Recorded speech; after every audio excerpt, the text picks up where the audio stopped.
মানুষ বেইমানি করে, কিন্তু বর্ষা বেইমানি করলো না। মাসি পিসি মামা জ্যাঠা বাড়ি গিয়ে যে 2-1 সপ্তাহ বসে বসে খাবে, ঘুরে আসবে, তা না। গ্রীষ্মের পরেই বর্ষাকাল একদম 1 তারিখের থেকেই শুরু হয়ে গেল।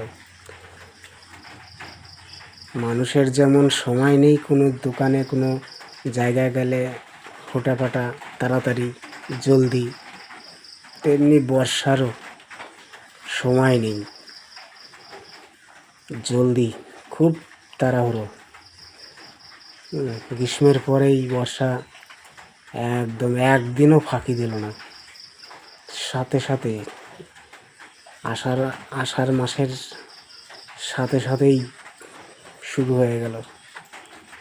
সত্যি আজ 3 দিনে পড়লো, ব্যাপক বর্ষা শুরু হয়ে গেছে। বন্ধুরা, সকলেই আনন্দ করো, বসে বসে বাড়িতে এনজয় করো।